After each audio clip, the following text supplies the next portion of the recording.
Albert A. Wall, the voice of the jungle, broadcasting on the DVC to all points unknown. If you're within the sound of my voice, you're listening to Welcome Home Podcast on the DVC.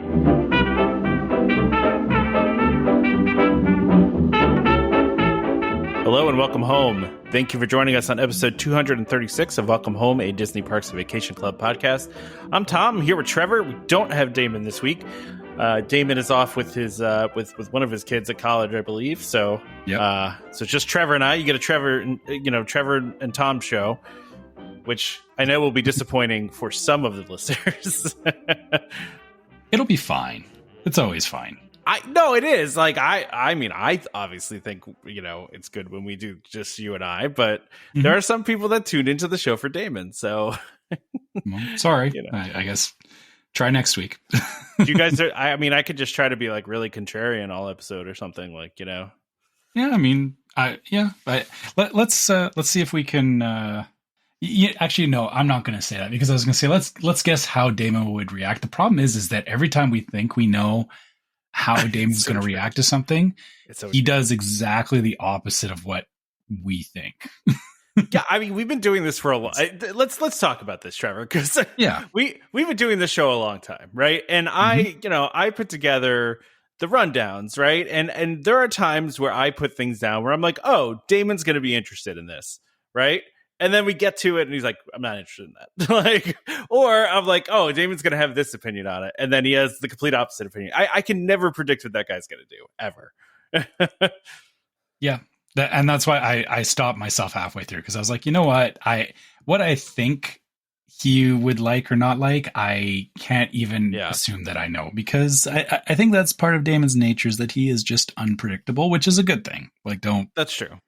Don't take it as, that there's anything wrong with that. It's just very hard for us to guess on what he's going to do. I feel like his opinion on things just changes moment to moment. So you just never know, what it's going to be. Because there have been times where he sent us messages before the show about being all about something. And then we get to the show and he's like, not all about that thing. And it's like, but wait a second. Right before that, you were excited. So anyway, I don't know. But yeah, so Damon's not here. You got Trevor and I.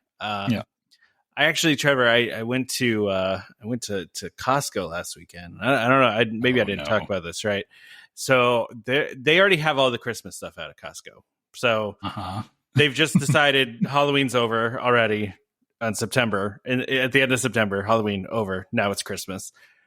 And so what Disney thing do they have? Because there's always a Disney thing. Oh, that's what I'm going to talk about. Yeah. Okay. And I'll have to see if I can find a picture of it for the episode on the internet. But it's essentially it's one of those lighted ceramic Christmas trees, and it has all the Disney characters in a circle around the tree, and they spin around it slowly. They spin around it.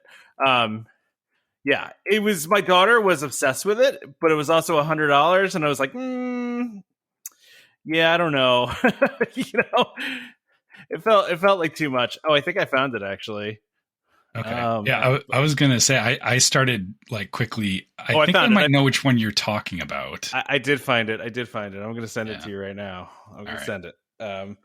But yeah, it's really cool. It's $100, and I just don't know if I want to spend $100. I don't know. Yeah. That was the one I was looking at. This is. Oh, you saw this one? Yeah. Yeah. Okay. Yeah. I've seen this one at my Costco as well. I actually, there is a better one that they've had in the past. So we actually do have a ceramic tree, but it has a train, the inside of it rotates. Okay. That's pretty cool. And it lights up, and so there's a train with Mickey and Pluto and stuff on it. And it kind of goes around the inside, which this one's cool. Cause it's just like LED lights. Yeah. It doesn't do anything else though. I guess that's the only thing. For $100. No, it spins around. The characters spin in a circle. Okay. You just can't see it. I see. Oh yeah. I see it now. Okay. Yeah, you can see how there's a gap there. Yeah. So they spin slowly in a circle while holiday music plays. Mine's better. Well, all I know is that we were there, and my daughter was like, after we saw it, she was like, "Can we go back and look at that?" And she just like stood there and stared at it for like several minutes. And I was like, "Oh man, I'm gonna have to buy this thing," like, you know. And my wife was like, "Where are we gonna put it?" But they have some good. You know what they have at Costco that's good Disney stuff is they have like good. We have like a mini Disney Christmas village that we put out every year, and they have good additions to the Christmas village. You know, like they have like cool buildings and stuff that they sell.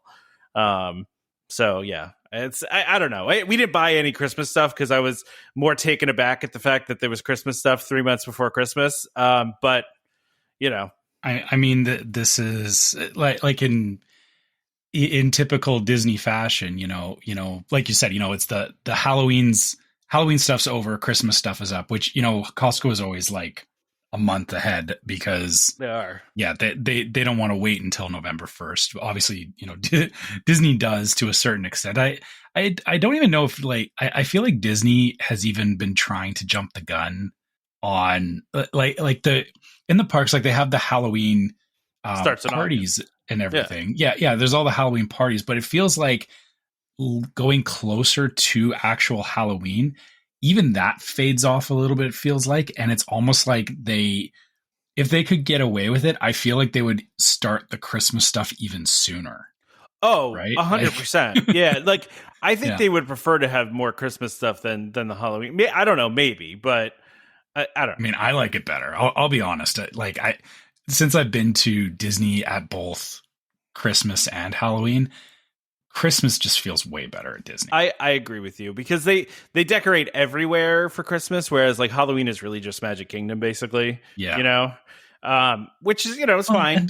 It's just got that vibe too, right? Like it's that like classic, like really like old school. I equate it with like 1950s. 100%, yeah. Christmas, like you know what I mean, right? I don't even know if it's actually 1950s era, but it just feels like that, right? Like yeah. Trevor, what's your favorite Costco thing? What's my favorite Costco thing? Like in Disney or just in general? No, food. Just like food. I'm going to go food. Like for example, like we in my house have been obsessed recently with these pretzels, Dots pretzels. Have you ever had those?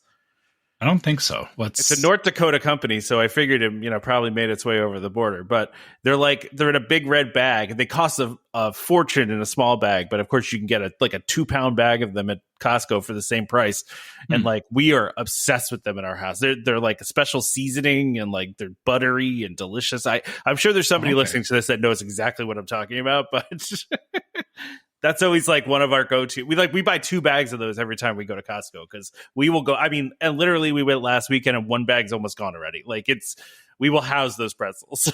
You know what's going to happen now since you've mentioned that? I've never heard of these before. Now you got to find them. I'm going to go to Costco and it's going to be like, oh, there's those things Tom was talking about. Yeah, you're going to find them. I guess for me, kind of in the same vein, we always we like the peanut butter filled pretzels. So there's pretzels. I think they're Kirkland brand pretzels, but they're like these pretzel bites, and there's just peanut butter in the center, which, you know, I bought those there before. Yeah. Those are our go-to right now at Costco.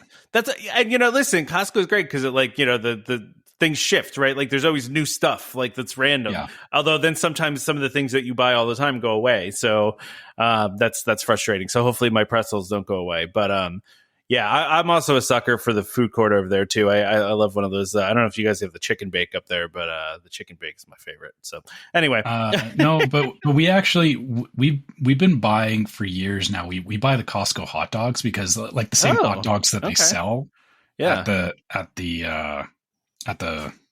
food court thing. Yeah, the food court. You can buy them frozen. So nice. We tend to just keep those at home because then, you know, whenever we make hot dogs, we make Costco hot dogs, which then they're huge too, right? Like big hot you dog. don't, you don't have to worry about people complaining that they didn't have enough to eat. This is a really weird aside for us to talk about Costco. I guess I started this, is my fault, but yeah, well, I mean, it's Costco Christmas stuff. And Disney. There's a Disney angle there. Yeah, I get it because you know, even like we do the same thing. Like my wife is all about the Christmas stuff, but then you're right. There is always a Disney Christmas thing, but the problem we're running into, kind of like the mini Christmas village stuff, is that we're running out of room. That's our problem too. For all the different stuff that they have. Well, truthfully, we probably would have bought it last weekend, but my wife was like, well, where are we going to put that? And I was like, it's a fair point. We don't really have a place to put it, especially since it needs to be plugged in, so it's not like we could put it in the middle of like our kitchen table because there's no plug, right? So like you have to have it somewhere near an outlet. And I was like, yeah, there's no really good place to put it. But yeah, I mean, like other than that, we probably would have ended up buying it just because my daughter loved it and it was cool. It was a cool little Christmas thing. Yeah, we actually put all our stuff. We have an entertainment unit that all of our Disney stuff goes on. Yeah, that's the way to do it. That's the way to do it. All right, so should we start talking about some of these questions we got here? Yeah, let's get into this. I guess I can start with Chris's question. Yeah, sure. So Chris says, what would be a theme ticketed event that you would add to one of the Disney parks? A theme? So Halloween or Christmas, but a different event. I'm going to say, I think it would be cool if Disney would do something like Halloween Horror Nights, like something legit scary that you could do. Even just like here's an idea, right? Like, so you have certain of the Mickey's Not So Scary be Mickey Scary Halloween parties, and you do legitimately scary stuff. And like, what I would love to see them do. Not a Magic Kingdom though, right? I don't know, man. I guess you could do Magic Kingdom, but I think it'd be cool if they could bring back like the extraterrestrial, alien encounter. Right, for the Halloween event, right? You do an event that's scary Halloween themed and you bring that ride back just for that event with lots of warnings. Yeah, but I mean, I think if you're going to do a super scary event like that you probably have to age restrict it, but I think it's tough for Disney, right? Because like everyone just assumes whatever happens there is not going to be super scary. They're just, it's Disney, it's not going to be scary. And that's how children end up crying in A Bug's Life. So that's because they're like, oh, Disney's not going to be super scary with it. And I don't think that show is scary, but people that don't like bugs do. I mean, the spiders are legitimately... Yeah, they're pretty scary, yeah. Scary for anybody who doesn't like spiders, which is a lot of people.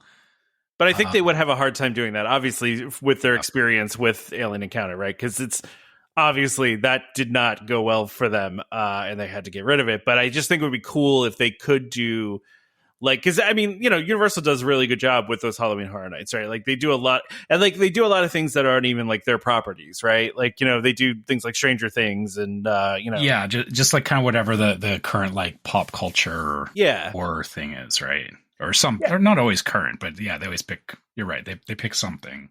I'm sure always, it's not always theirs, but I mean, I'm sure Disney has some straight horror under their brand somewhere, right? Like the maybe from the Fox acquisition or so. I mean, I don't know. I don't know all the movies that they got, but I'm sure. I mean, they have Alien now, actually, so we know that for sure.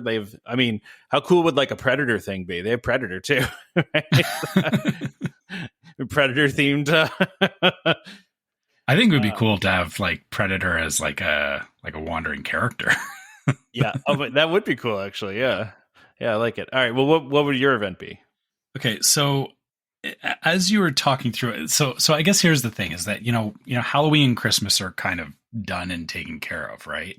Yeah. So I was thinking about like, well, what could they do at some other time of the year? And I started. Initially I was like, maybe they could do like an Easter after hours event or something, but then I was like, no, that. What are you going to do with Easter? Yeah, it doesn't really work. But then as you were talking about like the different IPs and stuff, I actually got an idea because when Hollywood Studios was MGM Studios, like there was a lot of different IPs like Teenage Mutant Ninja Turtles and stuff, right? Yeah. And I think it would be really cool to have like an after hours ticketed event at Hollywood Studios for like a 90s throwback event where like they bring back in a lot of the those different IPs that aren't there. Like you said, like, figure out some way, they can make an agreement with, whoever owns licensing for these different things like Teenage Mutant Ninja Turtles, and have it, and do an after hours event like that. Like I think that would be a really cool idea. Yeah. I've got one more too. I like that idea though. That sounds cool. Because it's almost like the Star Wars days that they used to do. Like, but then you could come dressed up in 90s clothes and like that whole deal, right? And then get, like I said, kind of get some different IPs hyped up in the parks, which would be, I think that would be kind of neat. No, I agree. I 100% agree. That's a cool idea. My other idea, and I think this one could actually happen, to be totally honest with you. It's similar to yours, after hours event at Hollywood Studios, but you're only in Star Wars Galaxy's Edge, and at some point you end up at the Star Cruiser, right? So like you do the now defunct Star Cruiser, the defunct Star Cruiser, maybe just for dinner, for like the dinner show. Like it's an after hours event. You go and take a trip, quickly up to the Star Cruiser to have your dinner show. And then you have, the Star Cruiser arrives at your destination in Batu. And then you go and do whatever you want around there. I think that would be a thing. Like they've said they're going to do something with the Star Cruiser. They actually did say that. So something's going to happen in that building. But I like that idea because it's the problem with the Star Cruiser is, it's very expensive for a couple of days. Exactly. Where this could be a lot more. I assume it would still be expensive, but you can kind of keep it more bite sized, right? Like you're doing like a condensed experience almost. You're doing like the same experience, but you're not staying there and you're getting some of the show, Yeah, you're not getting the full experience, but you're at least, like you said, getting dinner. You're getting like, some of the interactive stuff, maybe, some of the different things that happen on the Star Cruiser. Yeah, I like that as an after hours ticketed event. You could even make it like a pretty long event, right? Like you could shut down Galaxy's Edge at like 6:00 and you can have it like a really late event. Could you imagine? Yeah. Can you imagine how many people would be upset? If you shut it down at 6:00, sorry, Galaxy's Edge is gone at 6:00. But but it's no different than them shutting down Magic Kingdom at 4:00 for the Christmas party, right? I mean, or 6:00, whatever it is, I forget. But I guess the thing about that is, people are kind of Magic Kingdom is Magic Kingdom, and people kind of accept it as that's a thing. There's a lot of people that haven't been to Galaxy's Edge yet. And that I think, it's kind of the same problem is that, there would be people that would be arguing about, this was my only time to come here. And, I really wanted to go on this ride, but you shut it down at 6 PM. So I never got to ride, Rise of the Resistance. Like I could just see people getting more upset about it because the Star Wars fandom at point seems a little overzealous. Out of control. Overzealous. Let's not toxic. Just they can. Some people are a little crazy. And, they've waded into toxic territory on occasion, but it's not. We can't say that about a whole fan base, right? Like we can't let a few bad apples ruin the bunch, right? So, but no, you're right. There's a very fervent Star Wars fandom, right? Mm-hmm. So that's I would hate to be responsible for making a Star Wars movie, man, because like I can only imagine just somebody being like, you screwed up that one thing there. That robot doesn't have that color on their shoulder. Like, you know what I mean? Like you just have to turn off like social media if you're going to do it. Yeah, absolutely. Absolutely. It takes a special person to direct one of those and write one of those that just doesn't care about, the feedback they're probably going to get about small mistakes, Mm-hmm. All right. So Kristen asks, where would you stay? Battle of the Bargains, Key West or Saratoga? I know, Trevor, you haven't stated either, but I do have a thought on this. So, so let's start by just, I guess I'll try to generalize what each of these resorts is about first. So Saratoga is very much the racetrack feel, right? Or horse racing, like it's that. It's the horse racing theme, yeah. Yeah, horse racing theme, and then Old Saratoga, Key West New York, right? So yeah, and then Old Key West is more nautical, right? So it's the Key West style of architecture and stuff, yeah. So horse racing versus boats. You're going with theme. Okay, so you're going by theme completely? Well, not by theme, but I mean that is part of it for me. Like definitely the vibe I get from a resort does play a lot into it. Like how, just how you get the impression when you walk in or when you're walking the grounds, right? I think that matters. But okay, so sorry, go back to your thought. Well, here's the thing. So it's tough, right? Because Key West has bigger rooms, right? They have generally bigger rooms. And I mean, both of them have been refreshed recently. I think where Saratoga Springs really wins out is this isn't something that's important to me, but is to some people, is its proximity to Disney Springs. That really close. I mean, and it's not that Key West is far. It's not. It's also right there. But I think after I stayed at Key West, I came back and kind of gave like a review of it, and I liked it, but there was just certain things about it I didn't love, right? Like I felt that the entrance was very small. Like, you couldn't really pull your cars up to get your stuff out. Like, I do. And it's a little bit better at Saratoga. Like it's, a little more spread out. And then I don't know. I think I just like the theme of Saratoga better. And I like that you're pretty close to Disney Springs. And you can, theoretically, if you wanted to walk over there. I said theoretically because I've never actually, when we stayed at Saratoga, we never ended up walking over there, but you could if you wanted to. It's further than you think, but yeah, there's a bridge. Walkable. I'm just saying there's a bridge that you can take. And so I don't know. I'd probably pick Saratoga. I think I'd pick Saratoga. Really? Okay. Yeah. You're right. Now, first of all, considering that I've not stayed at either of these resorts, I don't have a frame of reference for what the actual being on the grounds definitely does affect opinion and whatnot. But, the thing for me is that room size is not as big of a deal breaker for my family because we are a small family. So yeah, I'm not so much looking at, they've got this much extra space or whatever. My thing is, so I'm just looking at Old Key West, and the thing is Old Key West does have a boat that goes over to Disney Springs. It does as well. Yeah. So they both have that transportation. Back to what I was talking about earlier with the vibe and the general impression of it. I actually like the Old Key West look a lot better than the Saratoga one. Yeah, yeah. Again, there's nothing wrong with Saratoga. It's just. I guess I kind of like that nautical theme. And I'm just looking at pictures of both of them right now. I just feel I would be more at home in Old Key West. Okay. And the other thing that they have is Olivia's, which they do has some really good food. And if I was to stay on a resort. Or I guess the difference between Saratoga and Old Key West for me is that there's nothing about Saratoga where I've heard like people be like, oh man, you have to go here because of this food. But I hear about Olivia's in Old Key West all the time.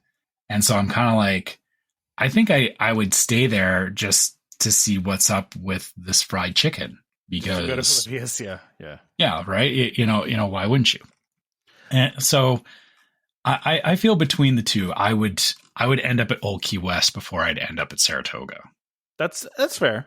I will say I ate at Olivia's, and I'm going to get some hate for this, and that's fine. Mm-hmm. I found it to be a little overrated. I did have breakfast there, though, so I know a lot of people talk about, like you said, the fried chicken and some of that other stuff. So maybe if I had dinner, I would have had a different experience, but breakfast was just okay. It was just fine. So I don't know. Maybe go ahead. People are going to be mad at me. It's fine.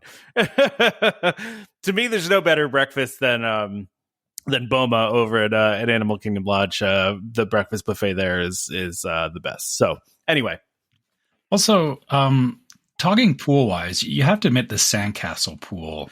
No, it's cool. At Old Key West it's pretty nice. Like, but there's a greater quantity of pools at Saratoga. Yeah, but if they're just all basic pools, that's they are not basic fun. pools. Yeah, they're very Yeah, basic pools, sorry, that to me is not like every Disney resort has like those auxiliary pools so that the main pool is not just full of people all the time. I get that, but I feel like having a main pool that's very well themed is very much an attraction for each resort. And the old Key West one, just looking at pictures between Saratoga and Old Key West, the Saratoga one has that water tower with the slide coming out, which is kind of cool. But the sandcastle just looks more fun to me. That's fair. Yeah, I'll give it. I mean, listen, I'm fine staying at either one. I think we enjoyed our stay at Saratoga more than we did at Old Key. And this is no offense to Old Key. Old Key was fine. We liked Old Key. It was just, I don't know. So we like the vibe better at Saratoga. So we're split on this one, I guess, yeah. Kristen. There you go. And if Damon were here, he'd say he wants to stay at Saratoga, probably. Yeah. We know Damon loves Saratoga. To be, he's probably going to say Vero. Yeah, right. Yeah, because even though he said he hated it, he wants to go back. So yeah, whatever. Mm-hmm. All right. So Chris T via email. I am one that is a big gift card user. I wish I was more into the gift card thing because I know all these people do all these like hacks where they get discounts on their Disney gift cards and they use them to pay for tickets and dues and whatever else. I wish I could do that. It just seems like a lot of work. I don't know. None of that exists up here. Yeah, that's right. Yeah. So it's hard to do the gift card thing. That's fair. That's fair. Yeah. No, I just don't have the time for it, to be totally honest with it, because it's like a whole. But he's talking about he buys them in bulk with discounts. Yeah, and that's what it's all about. I don't know. It just seems like a lot of work to me. But anyway, so he said I buy them in bulk. I know many do, and no secret here. But I was wondering, on our last trip, does Disney not fully know what I've spent there? I am DVC, so they would know that, and tickets are linked, so they know that. I'm not sure they would love to know how much I have spent there, food, merch, etc. Do you think Disney throws pixie dust towards big spending people? I've read articles in the past that they can passively attempt to figure out transactions due to their data. I'm just wondering wondering your thoughts if we are getting looked over in any way. I really don't think so. No, I mean, I don't think that they purposely because I've gotten pixie dust many times, and I wouldn't consider myself a big spender in any way, shape, or form, right? Like, we spend a lot when we're there, but we're not spending like tens of thousands of dollars. Like, we still are careful about things. I mean, and like I said, I've gotten things in my room before from Disney. I've gotten free stuff, before where they just have given us stuff. Like I've gotten pixie dust a bunch of times, and I know some people just never get it, and so they don't think it like is a thing, or they like feel like they're being excluded for one reason or another. I think it's just like random luck, though, and also like yes and no. Yeah, some of it is. Yeah, some of it is being nice to cast members too, right? Like, yeah, and that's actually what I was going to bring up. Is I think I know that there. People want there to be a correlation between X amount of dollars spent equals you're going to get a better experience, meaning pixie dust and all of these things. I don't think that's how. That's definitely not how Disney has trained their cast members, from what I've seen. So I'll asterisk that as this is my experience. I'm not saying that this is absolute, but yeah. To your point, Tom, I feel that Disney has made their people be more aware of guests that are standing out around them. They're not looking at, spend or anything like that, because yeah, to that point around the gift cards is the thing about gift cards is that they are entirely non-user specific. Yes, you can register them at like the Disney gift card website and all that kind of stuff, and you can use them to pay for things. But the thing is that those, because they're gift cards, they're meant to be disposable. It's not meant to be, or it's very difficult to track people's usage with them. Like it's not like a credit card or something where you can very clearly see like, oh, here's all the transactions they posted. Now, the thing is, if you're staying on site and you're using your Magic Band to pay for things, Disney can see all of that. But and I have done that. So that's the first thing is, how you're spending when you're there matters more than if you bought a bunch of gift cards up front or anything else like that. But even with them knowing that, I've never seen anybody, I guess from a cast member standpoint, be looking at like a screen, like a tablet or something, and being like, this person flipping through transactions and then being like, we're going to do something nice for this person. I've never seen anything that even alluded to somebody like doing that, kind of picking based on spend or anything like that. What I always see is that, if you're worried about missing out, the best thing you can do is be nice to a cast member, but not from a place of expectation. Because what I find is that you can tell, you can tell when there's two different kinds of people, right?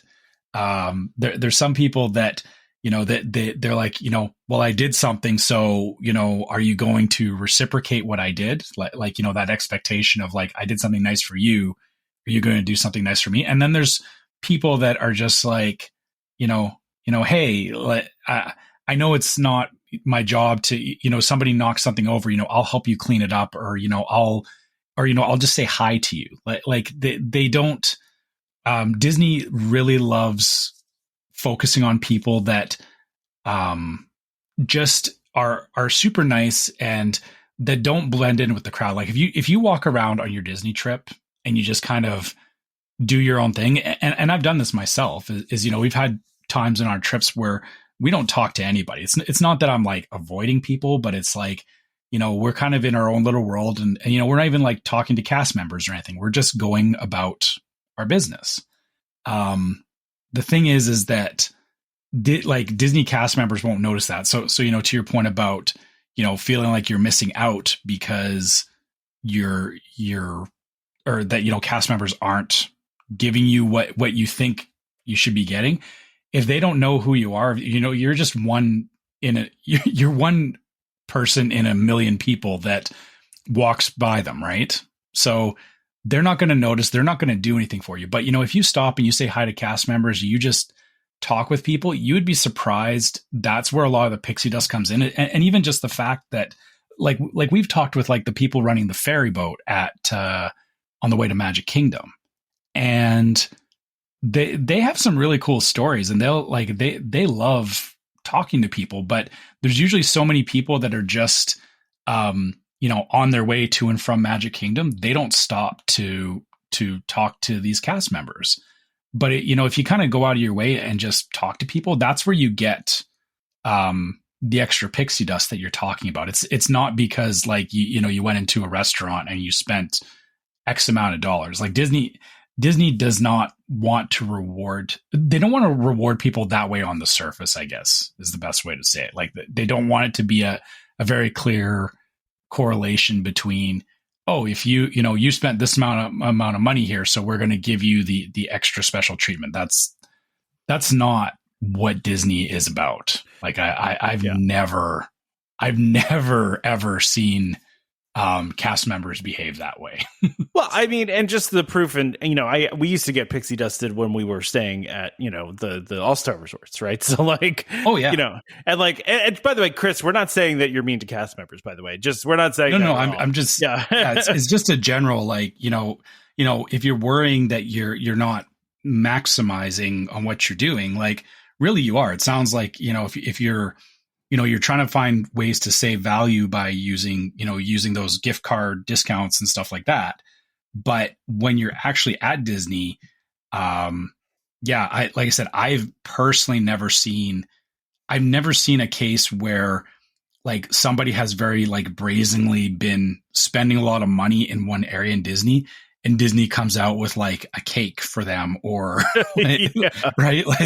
Like it's never been like that. And I've always noticed it more when you actually engage with the cast members, or like even not myself, but like watching other people, like you can see it if you just kind of people watch, because that's something that some of us weirdos like to do too, is, you just watch other people and how they behave. And you can see the difference, like from a cast member point of view, if somebody's just being rude to them, or if they're just being, if they're being entitled, right? The people, I spent, $10,000 on this trip. So, you better give me the best service. You can see where the cast members, they will like put on the smile and they're just kind of like, okay, like, here's your thing, now leave. Right. Whereas, people that genuinely like, hey, how's it going? Or just talk with them, that's really what they're after. And that's where they really want to put on that pixie dust, is the people that are genuinely there having a good time and are not worried about dollars and cents. And that's not to say, we all care about, the amount of money we're spending, but, you're not like going to the random, your waiter at a restaurant and being like, I spent, $100 on this meal. You'd better do something for me. Right. Like, yeah. Yeah. Well, I've never seen that. No, I've never seen that either. And I mean, a couple of examples, just like how I've gotten pixie dusted before, right? Like one example is like our friend was celebrating their birthday one of the weeks that we were there. And so we would just kind of offhandedly mention to the waiter, oh, it's their birthday, whatever. And some of the restaurants we went to, they would bring out a cupcake for her after dinner. Some of them they didn't. And that was fine. Like we didn't ask for anything. We just had said, kind of offhandedly, it was her birthday. And then there was another one too, back when the Lights Motor Action Show was going on. I don't know if you remember this, Trevor, but they used to have the little director chairs that were in like a special section. And so we were on our trip, and I was just we were walking by that section, and there was a cast member standing there, and I just like kind of made a joke. I was like, "Oh, what do you have to do to sit there?" You know what I mean? Just like joking with the cast member. And she's like, just have to ask, do you want to sit here? And then she opened up the rope and we sat in the two director chairs. So it was like, it's stuff like that. It just kind of like randomly happens, like where I was just joking around with the cast member. And next thing I know, we're sitting in the special VIP chairs, Yeah. That's exactly it. Is the fact that you took the time to engage with that cast member means more than any amount of money that you spent. Absolutely. Like that's I think the thing that a lot of people miss out on with Disney is that they are really teaching their cast members to look for stuff like that and to reciprocate it. And that's I shouldn't say it like that. It's not reciprocating. This isn't it's not a game. There's no like gaming the system with pixie dust. Like everyone, I guess, wants to feel like there's some way to game the system to get more pixie dust, and there isn't. The honest truth is just be cool. Like just be cool to the cast members. Be cool, be a nice person, and you'll get things that will happen. And it's not always what you expect. Like and again, if you're nice, and it's like I know you're saying like with Lights Motor Action, it was like you were joking like, oh, how do you get to sit there kind of thing, and they let you sit there. I wouldn't go at every situation as like, hey, how do I get the, hey, exactly. buddy, how's it going? Like, how do I get this thing? Right. It's like, I wasn't expecting it at all. Right. Like I wasn't asking. I was literally like, just curious, I was like, exactly. Yeah. But yeah, if you come at it from a place of like, hey, you're going to give me the bonus, right? Like that's not how to do it. It's, just treat them like human beings is really the easiest way to do it. Listen, we haven't gotten pixie dust on every single one of our trips, right? Like there are trips we haven't gotten it before. Like I think that makes it more special too, right? Like it's just, the more you do these things, I mean, the more you get them, the less special it becomes, right? Like, so I think getting them every once in a while, getting random things, every once in a while is nice. It wouldn't be as fun if you got them all the time. Yeah. So anyway, let's move on. Yeah. That was an interesting question. Like it was. I get where it comes from because, everyone feels like there's some angle to it, but I think you and I have been to Disney enough that we know that the angle is be nice. Be nice. Not be nice with like an asterisk or an expectation. It's just be nice. Don't have the cast member do the sarcastic "have a magical day" behind your back, to you. Like you don't want that. You don't want that. Yeah. That's not good. So we have some permits that have been filed, Trevor, and this is of particular interest to you, I think. This is DVC news. This is DVC news. Yeah. Some permits have been filed for the new Polynesian Tower, which, by the way, like, I haven't seen recent pictures of this, and wow, they put that thing up fast. That is, that is a lot of concrete. they did that very quickly, man. Like, I feel like last time I was looking at this, they had just torn down a couple trees, and now there's a whole building there. Like, gosh. Anyway, they filed some permits, and mostly, I guess we're just seeing what the rooms are going to look like on the ground floor specifically, right? But basically, they're showing just kind of the layout of some of the rooms here. So there's the deluxe studios, 1-bedroom and 2-bedroom villas, and also the 2-person duo studios, which is they have those tower studios at Riviera. They're doing the same thing here. Right. Yeah. I forgot that they were doing that. Yeah. Yeah.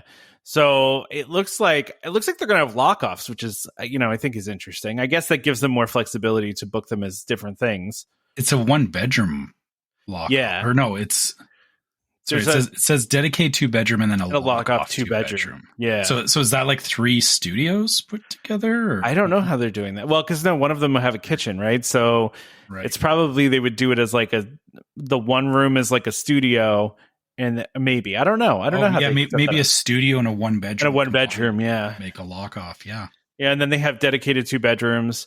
They're also showing here too. I mean, and these are kind of sketchy pictures, right? So like we can't really. I feel like we can't get a lot off of these things, but they're really showing like where the kitchen is, where the doors are, where the bathrooms are. That's basically all the information we're getting in these pictures. So yeah, I mean, it doesn't show like beds or where beds would be located or anything, but yeah, it's really just like a top down floor plan, I guess. Yeah. And that's, the interesting thing here that they mention is in total, the ground floor of this building appears to contain the following. And by the way, this is from DVC News. I want to make sure I give them credit. So they're saying the ground floor of the building contains 1 duo studio, 2 deluxe studios, a dedicated 1-bedroom, 2 of those, and then 1 dedicated 2-bedroom, and then a lock-off 2-bedroom. The interesting thing they note here is they said the presence of the deluxe studio and the lock-off 2-bedroom at villas adds a new dimension to the debate regarding whether the Polynesian Tower will be made part of the current Polynesian bungalows, villas and bungalows, or a separate DVC timeshare association. So they're saying with 360 studio rooms already present, there's no pressing need for additional deluxe studio rooms if the two are going to be combined. So they're saying the fact that there's studios within this plan makes it less likely that they'll be put together. It's what DVC News is saying. Yeah. Yeah. It'll be its own thing. And yeah, I still go back to, Disney still seems to be wanting to have that rule in place about resale, right? And yeah. If they added it into the existing poly contracts, they can't really do that, can they? I mean, because then that would mean as a if you try to resell it, yeah. current poly owner, I couldn't. Like, yeah, but they just grandfathered it in by date, though, right? So, like, you're saying, I get what you're saying. But that would mean like reselling that, if somebody, could only buy it because, or they can only stay at the poly. I don't know. Yeah, I think they're going to be separate. Yeah. I think they're going to be separate. Yeah. I do. Yeah, the part about having the extra studios is kind of weird. Like it's interesting how they're breaking it up because they're I mean, clearly that they know that they can get more bang for their buck out of having these lock-off 2-bedrooms. Like, I think the lock-off 2-bedroom is really the most interesting thing because it means that, yeah, you could have potentially, a 1-bedroom and a studio side by side. Yeah. But, so I guess when it's busier, the resort has the capability to have more people in it, or maybe that makes sense. But I don't know how they're going to do that though, right? Like, I don't know how they manage lockoffs now. If they will market them as available as a studio in a 1-bedroom, or if they just hold them in 2 bedrooms all the time, or what do the points look like? Is it cheaper or more expensive than a dedicated 2-bedroom, right? Yeah. It's interesting. Yeah. All right. Well, why don't we go ahead and do our ad then? So I think that's all I got on this. I mean, this is very sparse details, right? So yeah, but it's starting to come together, and for anyone that has been waiting on this, I think this is very interesting information. Like, I mean, it's not going to be enough for me to consider buying there, but yeah. Maybe stay there. Maybe you can stay there someday. Yeah, I'd be curious to check it out. But I'm also, I can walk a little bit. You can just walk over and check it out. Yeah, I can walk from where I'm staying anyway. So that's her. So the sponsor of this episode is DVC Rental Store. DVC Rental Store, a World of DVC company, offers magical vacations at incredible value. Save up to 60% off retail rates at premium Disney resorts. DVC Rental Store now includes deposits as low as 25% at the time of booking and a built-in cancellation policy for every reservation. And as always, DVC Rental Store pays out the most to members looking to rent their points. Want to learn more? Go to dvcrentalstore.com/welcome home or call 1-855-DVC-RENT. That's 1-855-382-7368. And please be sure to let them know that Welcome Home sent you. You can also select this in the drop-down if you go on the website too, but it's better just to go to dvcrentalstore.com/welcome home. So, yeah. Trevor, I think we need to talk about the bear in the room. Not the elephant, but the bear. Yes, the bear. Yes, the bear in the room. But it's not in the room. It was in the tree. It was in the tree. That's right. Yeah. So I had to talk about this, man, because how do you not talk about? So it's funny because the way I digested this news, and we'll get into what this is in a second, in case you somehow didn't see it. This was national news. So, I at first saw, okay, all the Frontierland and Liberty Square is shut down.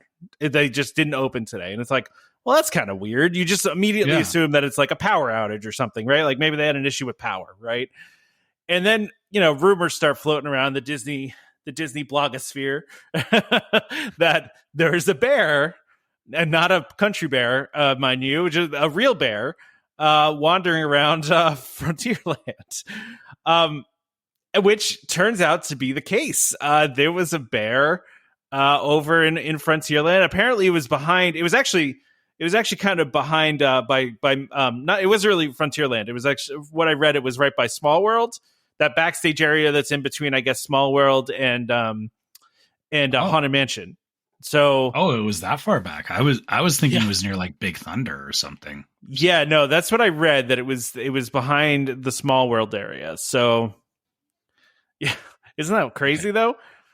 Yeah, I mean, you don't expect to, I feel bad for the people that rolling up on Magic Kingdom in the morning and being told that, hey, half the park is closed. Because really it was where was it here? Swiss Family Treehouse, Magic Carpets of Aladdin, or basically all of Adventureland, all of Frontierland. Yeah. And then going Liberty up Square. Yeah. And Liberty Square were all closed. Like that is half the park. That was. It's legitimately half the park. Yeah. But I mean, at the same time, like, I also feel like I would understand, I'd be like, oh, well, yeah, you don't want me to go in an area where there's a bear, Yeah. Like, well, you would think you would hope so. Yeah. But I mean, I live in a place where bears are very common, and they have to put up like lots of signage, and they hand out pamphlets at our national parks telling people that, the bears are not there as an attraction. Like, there is people that will walk up to a black bear and try to feed it something because they want to get a picture of it, thinking that the black bear would be more interested in the candy bar or whatever they're trying to feed them than them. But the thing is that they are wild animals, and they will take a swipe at you. Even if they're not planning to eat you, they'll take a swipe, and they can do a lot of damage. And, especially in somewhere like Magic Kingdom, I can see why they were extra.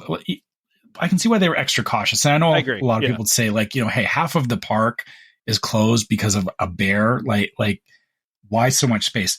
Bears can move. If they really want to get running, like, you're not going to have time to evacuate people if the bear suddenly gets spooked and, goes tearing off, in front of Rivers of America or something, right? So yeah.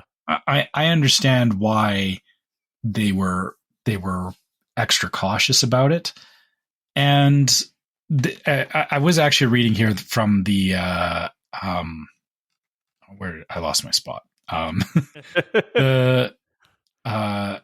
So Florida Fish and Wildlife had to actually come out and deal with the bear, and they said, in most cases, it's best for the bears to be given space and to move along on their own.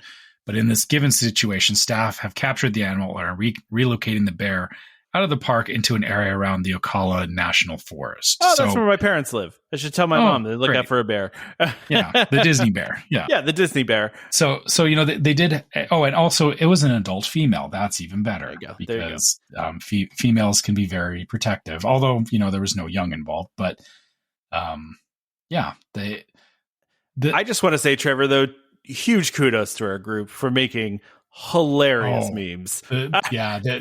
The amount of pics I saw of the bear on different attractions was just, well, I said this in the Facebook post.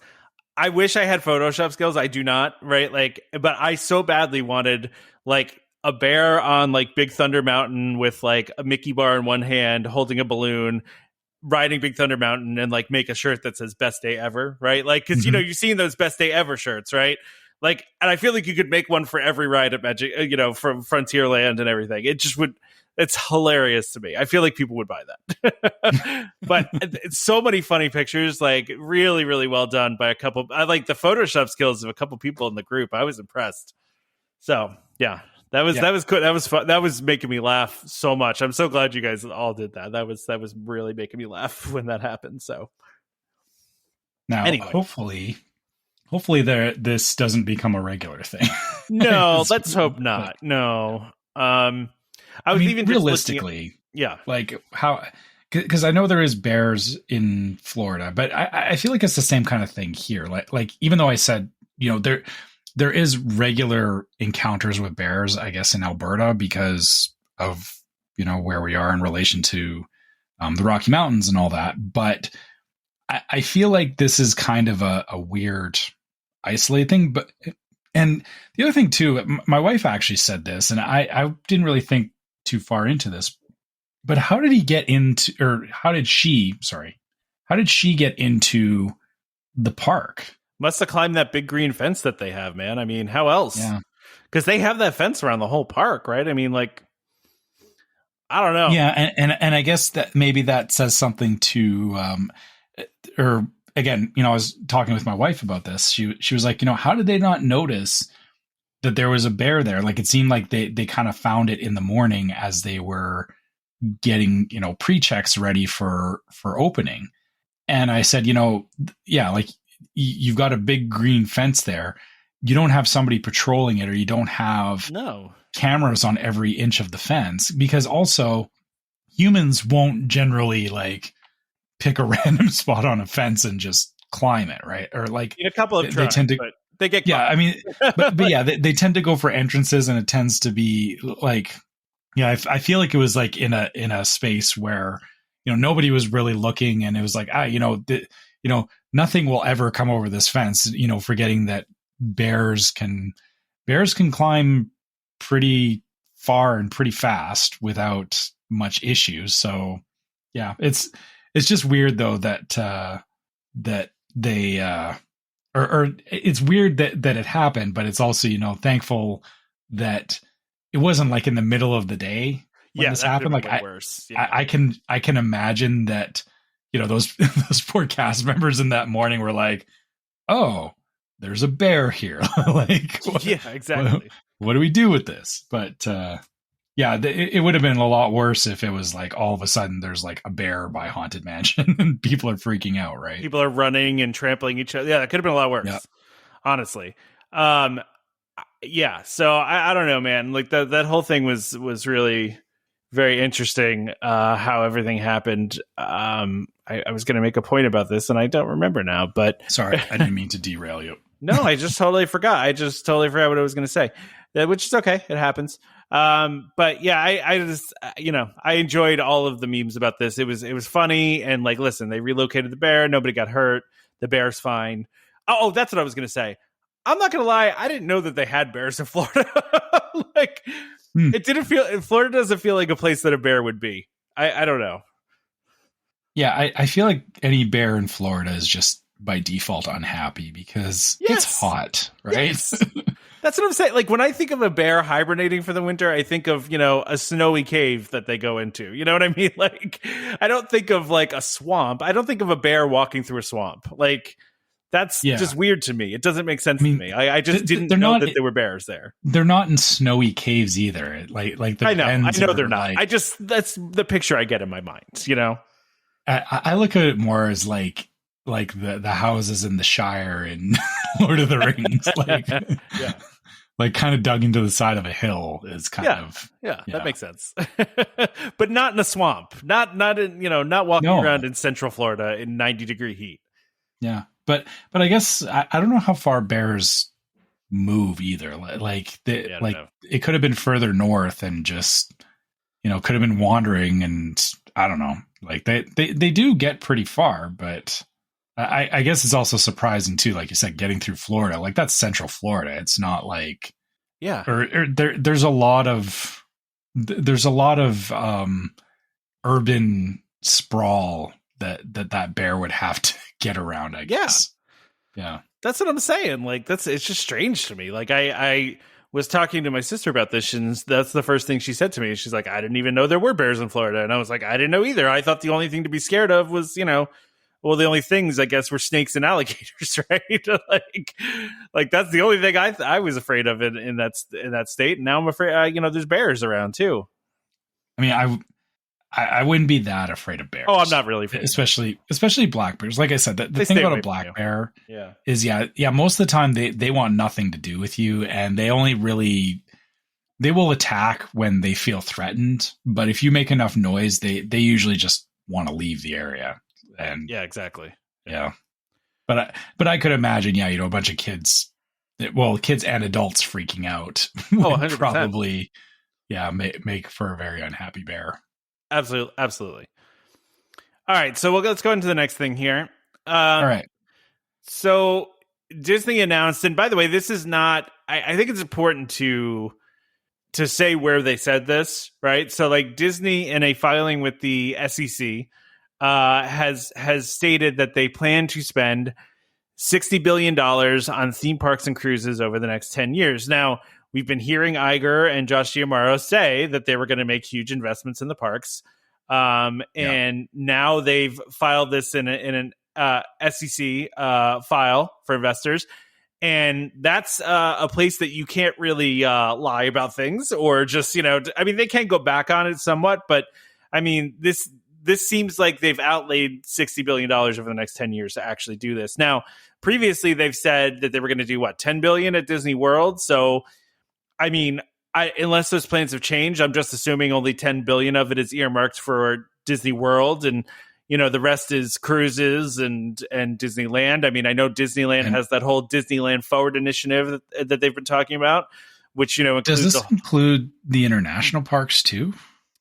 I think it does because it's just the park segment, but it's always been my understanding that Disney doesn't. I mean, the only one that they actually own and really invest in is Paris, right? Like the rest of them are they're only partial owners in, and so they usually have bigger budgets for those. But I guess Shanghai too, probably I don't know how much they put into Shanghai, but I'm sure it does though. But yeah, so $60 billion, right? And they also said as part of this too that people think that Disney doesn't have room to develop, and they said they have more than 1,000 acres of land for possible future development to expand the theme park space across its existing sites. And this article mentions that's equal to 7 Disneylands. So yeah, I mean, listen, some of this we already know about. We already know about some of the cruise line plans, as they've already said that they're going to add 2 more ships. I mean, ships cost a couple $2 billion these days, right? So, you can assume that some of it is coming from that. But, this is a really, $60 billion is double what it spent in the prior 10-year period. So, I mean, I think this is a really great sign. I mean, it's funny because somebody posted in the Discord, Trevor, that you and I were vindicated by this announcement, that, you know, we felt like after D23 that there was, you know, a lot to come. And Damon said, well, why are they vindicated? They could just buy $61 billion cruise ships. And it's like, yeah, I'm sure they're going to do that, Damon. Like, I'm sure that's what I don't feel like it was an argument between you and me and Damon on it anyway. No, I don't think so anyway. No. Yeah, because you know, to Damon's point, he was looking for something new and innovative, and I get that. Like that is totally fair to feel like Disney's not bringing anything new to the table. Which, okay, fine. For me, what I took away from this was, you know, we saw a bunch of the stuff at D23, which in the past, or you know, the last couple of years, D23 has been very loose, I guess, with you know, they've talked about things that they want to do, but they haven't really solidified on a lot of plans. The thing is that them announcing this, like you said, that this was an investor's statement saying that this money is going into the parks. It is very hard. Like, this to me is where the difference between, you know, saying that we want to do, you know, this amazing new land, but then, you know, getting far enough along going, well, actually, you know, sorry, it wasn't in the budget, or, you know, it was, you know, it was a nice to have, but, you know, it couldn't come to fruition. Right. Whereas this is saying they have allocated this money, or you know, looking at their long-term forecasts, this is where this money is allocated, which is a lot harder to pump the brakes and say, no, like it takes a bigger event, you know, something like COVID, to really, you know, make anything like this stop and go, you know, hold on, we're not doing this anymore, cancel this, right? Like this is the things that we saw a lot of this stuff from COVID, that they had plans, and we know that it was partially because of like the way Chapek was running things, that they were like, no, that, you know, this isn't worth our time anymore, stop, forget it. And it seems like this statement that just came out is Bob Iger coming back to going, yeah, we need to invest in the parks. We need to get things coming, you know, kind of like what Damon was saying, you know, new and innovative things. It's not, I wouldn't equate that to thrill rides, and I wouldn't equate that to bleeding edge technology in the parks. But what I would equate it to is, and they said it something to this effect further down, is that there's a lot more stories for them to tell, and there's a lot more stuff that, you know, Disney is very much a company about storytelling, and it's these experiences and these places that you walk into where you feel like you're immersed in a story. That's what I'm taking from this, is that, you know, Disney doesn't just want to you know, make like a Zootopia land where it's like, you know, hey, you know, there's the cardboard cutout of Zootopia in the background. Like they want to make something that feels like you're in the movie. Like they want to make another Cars land, or they want to make more Cars lands, because like that to me is like the prime example of that Disney storytelling in the parks that I don't think a lot of people get, unless you've been to, like, you know, Florida has definitely a lot of places like that, like Galaxy's Edge and Toy Story Land and stuff. But like Cars Land for me was kind of like that next level, where it was like you almost couldn't see anything else around you. Like you were so immersed in it. And so I feel like Pandora is kind of like that too. Yeah, exactly. Yeah, you know, there's different places in the parks that do that. And what this tells me is that this money is being earmarked, that they want to do more of that. No, so, I agree. I think this is them saying, hey, we're about to announce a bunch of stuff that we're going to invest in over the next 10 years. Like, I wouldn't be shocked if they gave us like a full 10-year plan of what they want to do. You know what I mean? Or at least give us the next like 5-year plan. And you know, 10's a hard sell. Yeah, because you don't know how things are going to change, right? Yeah. I mean, but they could do it like generally, right? Like, we're going to have this many hotels, we're going to add this many new lands, we're going to, you know, that kind of thing. But I do think we're going to hear something very soon, since they're earmarking this money for. And listen, you know, part of this is, again, it's Iger understanding, and I think this is a thing that Chapek didn't understand, and I'm saying it Chapek just to annoy whoever was annoyed with me saying Chapek, which I don't remember what the right way to say it is. Chapek. Did I say Chapek? I don't know. I don't even know what the right way is. I don't care. That rhymes with paycheck. I don't know. Paycheck. Yeah, there you go. But I mean, this is the big difference, I think, between him and Iger is that, like even though he was the head of parks, I don't feel like he understood that how important parks were to them. And, with the movies not doing great and with, writer strikes and all this other stuff, like the one thing that's been offsetting all their struggles everywhere else is the parks. The parks are still doing very well and have been doing very well. So, and they feel like they can do even better if they keep investing in them. And that's something that I think most Disney Parks fans want to see and want to hear and are excited about, and that's what's going on here. And I think, it's Iger being such a big champion of the parks. And I do think whoever he picks to be his successor is going to be somebody that is all about the parks. You know what I mean? Like that's going to understand the importance of the parks within the company. So yeah, man, I'm excited to see what the 60 billion is going to translate to, even if only 10 billion of it is for Disney World. I mean, that's fine. Like do 10 billion worth of stuff at Disney World. That sounds good to me. Well, and like you said, they're already doing a bunch of stuff in Disneyland, which if Disneyland, they've got all that, planning for Disneyland. If that got like right now, the two parks are definitely worthwhile, but the overall size of Disneyland is a fraction of what is in Disney World. Oh yeah. If they got the East and the West Coast kind of on par in that size, like there is a ton of potential there. And the funny thing is that like, I know for you, like, Florida is definitely, that's the easiest.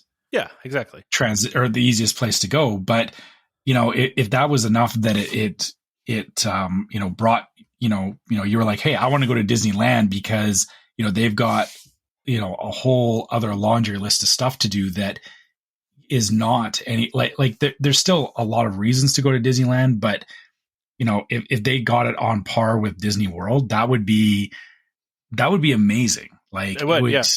The potential there is huge. And I don't think people really realize that sometimes. Like Disneyland has been, it's been, it hasn't been growing as fast as it should have been, I guess. But I also get it because of the fact that all the surrounding hotels, like they were very boxed in, and it feels like, them kind of committing this money for the parks and everything.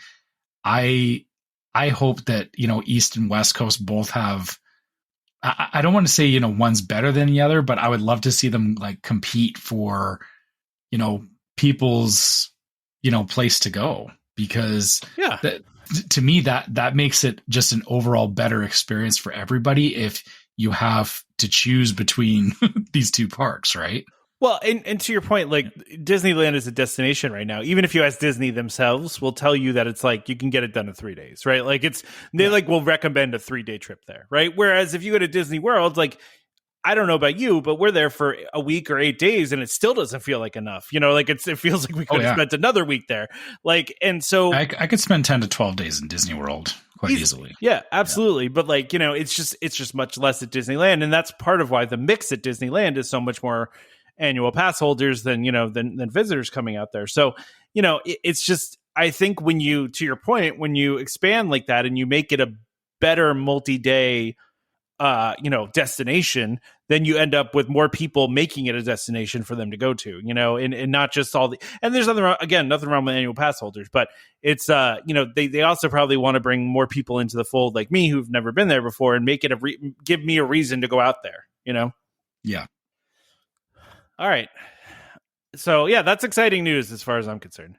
Yeah. But okay. Are we doing, of course we're doing food. What are you talking about? We're doing Halloween. I feel like we talked about Halloween stuff. We did, but this is different Halloween food, Trevor. This is more Halloween food. They have an absurd amount of Halloween food. Oh my goodness. I know. It just never ends. All right. Let's just go with new stuff that catch our eye. Like, for example, over at Beach Club Market at the Beach Club. This Ursula tart is pretty cool, it's a vanilla tart filled with spice cake, chocolate ganache, blackberry pearls, blackberry mousse, and chocolate decor. It's got a really cool gold vibe. Shell. Yeah. It's got the little gold shell on it. Like that's pretty cool. I like that.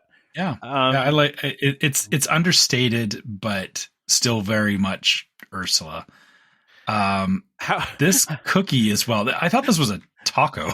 I thought it was a taco too, but it's not a taco. It's a cookie that is Captain Hook themed, which again, I kind of dig. I like that it's got the Captain Hook mustache and the hook. Yeah.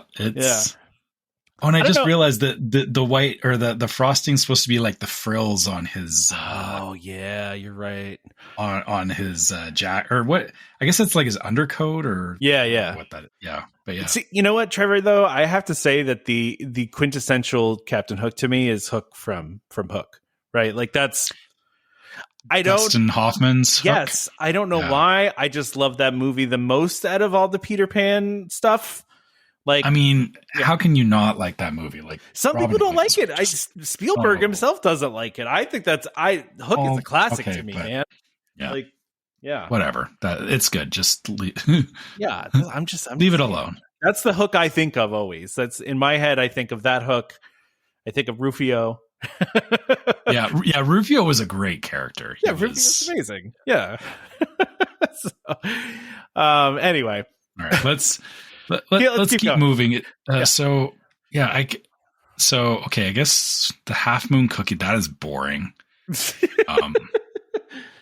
What about this Haunted Mansion eclair with just like the Haunted Mansion? I was going to get to the eclair, but I want to start on this Half Moon Cookie.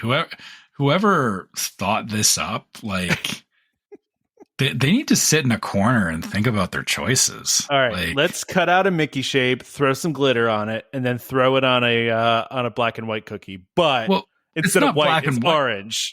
And it looks just like half dipped in like chocolate, and then the other half is like somebody just took frosting and like slapped it down. Like it does not look good. Yeah. Not their best work. Not their best. No. Available at Boardwalk Deli only, so you're not missing on much if you're at the Boardwalk Deli, people. I do like this. Like this Haunted Mansion eclair. Yeah, it's cool. The eclair is good. Yeah. Well, and we should also mention too, it's filled with caramel apple mousse and topped with chocolate caramel ganache. That sounds amazing. Like that's a lot of caramel. Caramel apple mousse, man. Oh, that sounds so good. It's like a little apple pie in an eclair. Yeah, I agree. All right, how about over at Gasparilla Island Grill at Grand Floridian, we've got the Mike Wazowski pop. It's confetti cake and robed in green chocolate. It looks like Mike Wazowski. I like it. Yeah, it's a good submission. The s'mores ghost tart. Oh yeah, I like the way it's basic. Like it's not it's not very Disney-esque, I guess, but I like the fact that they took like the wisp of the marshmallow, and they toasted it and like made it into the ghost. Like that's a very cool way. I've also said before though that I always s'mores anything. You've got me. Yeah. I'm in. But I think the showstopper here though is this not so poison apple. A chocolate cauldron filled with apple spice cake, apple filling, and caramel buttercream topped with an apple mousse, and it just looks incredible. I mean, yeah. I mean, if that comes out like that, looking like that, that's amazing. Because that looks like a real apple. I mean, it's crazy. Yeah. It's crazy shiny and it is. Just it's a lot going on. But I almost, what I kind of wish they would do. Like I know they show the pictures. I would love if they had like the somebody cutting into it so you can really see what's on the inside. Yeah. Like give us two pictures, one with just the outside as it is, and then what it looks like on the inside. Yeah. Yeah. I need that action shot of like, what does it look like when I'm, breaking open this apple looking thing. Yeah. I know exactly what you mean. That makes sense. I mean, it's just so pretty on the outside though. I feel like you would, be ruining it if you did that. So, but they have to. But I have to. Yeah. Oh man, look at this one down at Roaring Fork too. I'm just skipping over the stuff at Fort Wilderness because it all looks kind of basic. But down at Roaring Fork over at Wilderness Lodge, again, another apple themed treat here. That's a green cake with cookies and cream mousse and a sour apple mousse. That looks incredibly cool. What is that? What is on the outside of that? The green slime? No, I mean the bottom part. Is that just a wrapper, or is that like what is that? I think it's yeah. Maybe it's not fondant. I don't know, but yeah, it looks kind of like wood, doesn't it? It does. Yeah, that's what I'm saying. It looks like what? Like what is it? What is it made of? Yeah, they don't really say. They don't. Cookies and cream. Yeah. I'm surprised that they didn't, or maybe that's not what it's served on. That's actually like part of the cake. Yeah, but yeah, that's what I'm saying. Like what's wrapped around the bottom part, like that's pretty cool. Now, I'm going to get mad at you for a second here because you skipped over this Stitch thing at Stitch thing. I don't care about Stitch. The vampire Stitch cake. That is cute as heck. It is. Like it's at Poly too. So yeah, he's got the little fangs and yeah. Do you really want to eat Stitch though? I mean, Stitch themed stuff. It's fine. That's fair. Yeah. I thought you were going to say this chocolate cherry coffin, which is also pretty cool. I'll give you that. It's cool. That's over at Riviera. Yeah. Mm-hmm. So yeah, right. The coffin's nice, but the vampire Stitch cake is I like that. Yeah, no, I agree with that. All right, so down at Hollywood Studios is a bunch of lazy stuff. Nothing new. Yeah. Yeah, nothing new there. Old stuff. What is this? Pop-Tart. Boring Pop-Tart with candy corn. Ew. Boring Pop-Tart with candy corn. It's pumpkin pie filled though. I don't know, man. What is this? What is this cinnamon roll and what is on it? Because it looks like nacho cheese, and I'm pretty sure it's not nacho cheese. Oh, yeah. There's no description for this anywhere that I could find. Halloween themed icing. It's the Halloween colossal Mickey cinnamon roll. So it's just a regular icing that they threw some orange food coloring in. This is at Animal Kingdom. Okay. In Kusafiri Coffee Shop and Tamo Tamo refreshments. Right. Yeah. I mean, listen, it looks like the normal. I mean, Disney does cinnamon rolls really well. They always usually have really good, like cinnamon rolls. So yeah, accidentally, trick or treat is either you get the iced one or you get the one with queso on it. Yeah, exactly. Yeah, like I want a darker orange than that. I want more of a pumpkin-y orange. That just looks like the nacho cheese you get out of like the pump. Yeah. Yeah, or I guess it's not queso. Yeah, it's the yeah, you know what I'm talking about though. It's that nacho cheese. Yeah. All right, I don't see anything else on here. There's a couple of new things. They're doing all right. All right, well, let's skip over to EPCOT stuff, right? So, new EPCOT Festival Marketplaces debut September 22nd, which was 2 days or 3 days after you're hearing this. I mean, before you hearing this, right? So, this already happened. So, these are available now. What'd you say? It's already happened. Yeah, it's already happened. Yeah. So the Connections Cafe has the croissant donut is back, which I had a couple of years ago, by the way. If you've never had a croissant donut, they are delicious. Go get that. Like buttery with sugar. Yeah, it's basically a donut made out of a croissant. It's delish. Yeah, it's really good. And then what's this like little half moon thing over here? What is that? The Black Forest? Yeah. Baumkuchen? Yeah. Baumkuchen, yeah. All I know is that looks delicious. I don't know what it is, but I want to eat it. It's got a lot of layers of something in it. Yeah, I need to Google what this is because I don't know what. Like, I wish they gave details. It just says it matter of factly. Like you should. Oh yeah, Baumkuchen. Yeah, like yeah, of course everyone knows what that is. Clearly. Yeah. Yeah. So anyway, I can't even find this on the internet. What is that? Well, you're doing that. I'm already over at Sunshine Seasons looking at. Right. They've got some new stuff in for fall, which is great. The peanut butter whoopie pie. I would love a peanut butter whoopie pie. Yeah, like a peanut butter whoopie pie. Yeah. Yeah, I've never had a peanut butter whoopie pie before. That I guess that's the thing is I don't even know what to expect, but I want a peanut butter. You just whoopie want pie. Yeah. All right, so the Baumkuchen or whatever, however you say it, I'm sure someone's going to comment on it. It's a 15-layer cake that has cherries, chantilly cream, and chocolate sauce. Yeah, ooh. That's 100% something I want to eat. That's a later in the evening kind of snack. It sounds like. Yeah, although oddly, it's funny. It's at Connections, which is interesting that's something they're serving there. So okay, you get it on your way out, or as you're on your way over to Spaceship Earth. There you go. Yeah. As you're standing in line eating your Baumkuchen. Your Baumkuchen.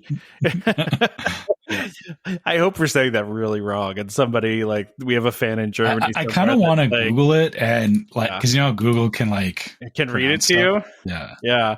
No, so we have somebody listening in Germany right now that's yelling, "No, that's the wrong way to say that." All right, I'm doing it. I'm going to regret this. But... It literally translates to log cake in German. Okay, so there you go, log cake. Baumkuchen. Okay, so we were close. Baumkuchen. Yeah. Okay. Yeah, right. There we go. We were close. Okay, I'll take it. Right. So Space 220 or Space 2020, as I think I called it way back when. Is celebrating its 2-year anniversary, which I can't believe it's been open for 2 years already. I remember we did all those shows of just oh, it's going to open waiting for it. Yeah, just waiting for it. And then now it's been open for 2 years somehow. I don't know how that happened. But I'm just trying to it looks like they've got some new food items. Nothing really jumping out to me. I mean, this Neptunia tartare looks pretty good. Yeah, I know it's not your thing, but it's yellowfin tuna, avocado crema, mango coulis, edamame, wonton crisps, and yuzu dressing. That's okay. Yeah. For anyone that's into seafood, I bet that's going to be really good. I'm into seafood. I see food and I eat it. Oh, dad jokes coming. Dad jokes. Oh no, up in here. Okay. I couldn't help myself, man. And then they got a bunch of drinks too. So they've got some special drinks. And I'm just looking at the Starship. Oh, and these are non-alcoholic too. Yeah. Yeah. What is butterfly pea flower? I've never heard of that in my entire life. Is that this? No, that's not the one that looks like the Earth, is it? I don't know. That one is trippy, man. Moon rocks. I'm gonna guess that's the Galaxy Spritz, maybe. Lemon juice, cotton candy, blue cotton candy syrup, Sprite, pineapple, and pop rocks. Yeah, these are looking kind of crazy. Yeah, they're looking very cool. Very Space 220, actually. They're got a very. I want this one that looks like a galaxy somewhere. That's what I'm thinking. It's the Galaxy Spritz, but I don't know how they're getting that cool effect. I don't know. Maybe it's photography. I don't know. No, certain things don't mix together immediately, right? Like if you can put two different liquids in, and they'll kind of swirl around one another. Okay, I'm sure there's some science going on there. I'm sure. They're pretty good at it. There's a drink called Illumination. Ooh, is there? Oh yeah, look at that. Bacardi rum, Malibu Caribbean rum, passion fruit blood orange, pineapple, lime sour, and passion fruit boba. I figured you would want to be trying that. I'm guessing that's the bottom left-hand corner there, because I see the boba on the top there, and it kind of looks like it would be that color. So yeah, I'm not a drinker though, so I mean, I don't know. I probably wouldn't have any of these. I mean, you could ask, or I guess I don't know what a non-alcoholic version of that would look like, but because that's a lot of rum. I'm just now moving down to the new EPCOT stuff, like the new International Festival of the Holidays, Wedge and Wine. So it looks like they got some charcuterie boards going on here, right? Is that what I'm seeing? Like a mini charcuterie board? It's just charcuterie? Okay. It does. I mean, it just says assorted cheeses and accompaniments. Which I don't like. Okay, if I'm going to be at Disney, I don't want to pay for a charcuterie board.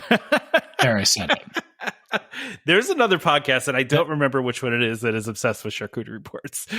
But it's such a. I know that they're curating whatever cheese and meat and stuff that goes into it, but it just feels it feels lazy. I can go. I can go to the deli and buy stuff and and hey, here's a charcuterie board. Like, yeah. I don't know. It doesn't feel very like worth my time, right? Yeah, I get that. Yeah. Then we have, outside of Wine and Wedge, we've got Char and Chop. They're obviously going for a alliteration theme this year. Yeah, right. I'm just trying to see here. None of this really does it for me. There's like a meat thing, trio of shaved meats with baby arugula, pickled mustard seeds, truffle oil, and grilled ciabatta.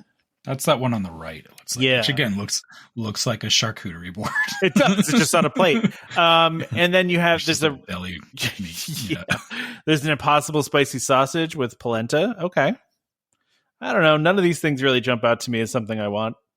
And you're clearly not going to Bubbles and Brine. Oh gosh, no. Shrimp cocktail and crab cocktail. No.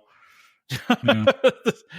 Now, here's the place I want to go: is World Showcase Mickey-shaped liquid nitrogen cake. Okay, did they like freeze it in front of you in liquid nitrogen? Because that would be cool. I would assume so, because that's usually what happens when you get anything served in liquid nitrogen. Yeah, actually, we did looks scary. Yeah, it does. We did a dessert party at EPCOT one time, and it was in those back conference center kind of things that they have right behind the World Showcase.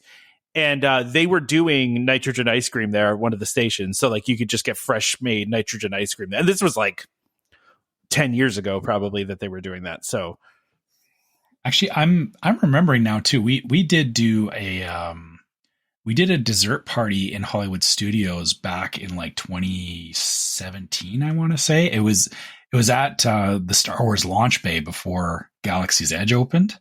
Okay. And I remember now, yeah, they did the same thing there, where they had the liquid nitrogen ice cream, which was fun because like you got it, and like if you put it in your mouth right away and then breathed out, it was like dragon's breath. It's dragon breath, yeah.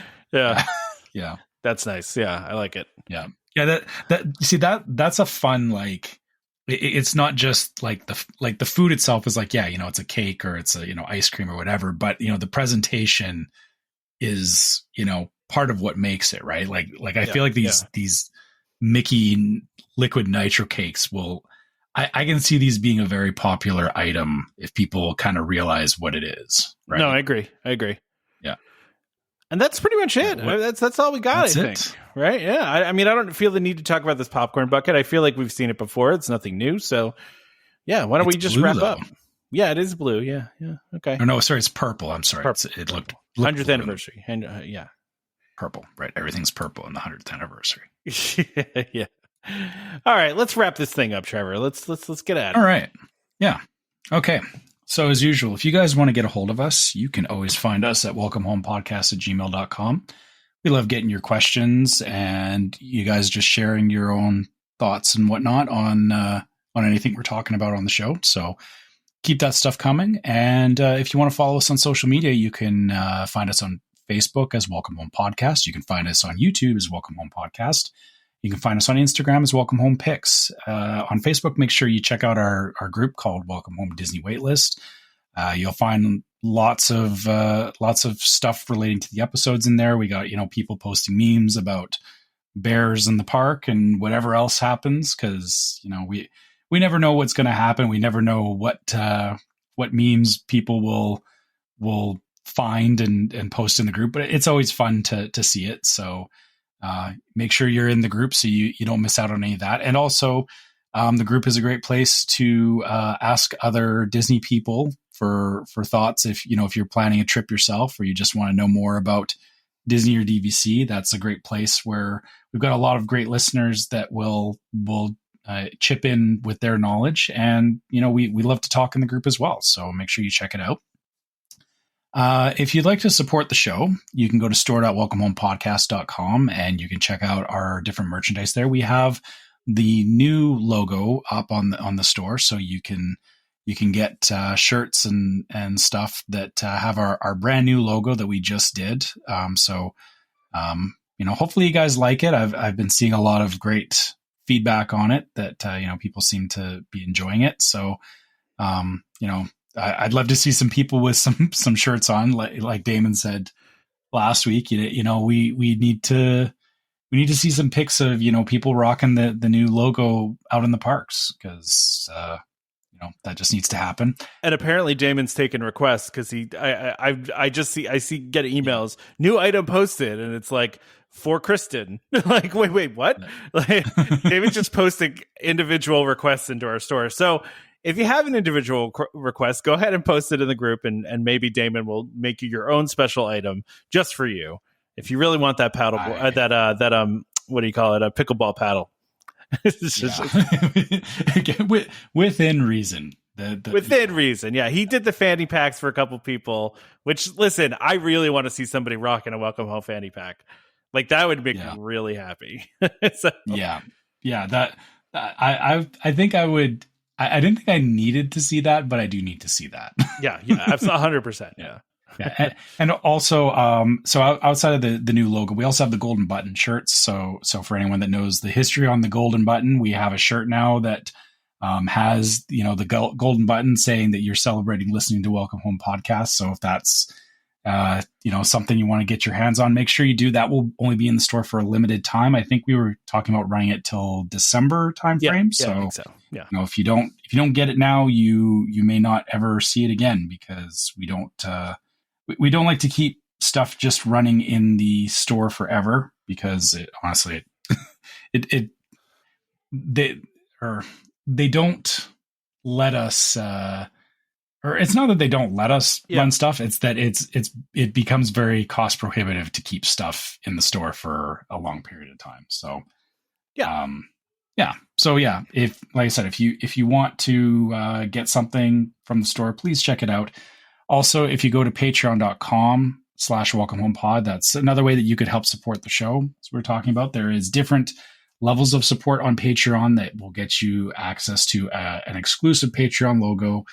Also get you access to the Discord server, and our Patreon listeners can get a discount on the store. So if you're looking at any of the merch that we're talking about, if you're a Patreon listener, you can get a discount. So, more reasons to join the Patreon and make use of that.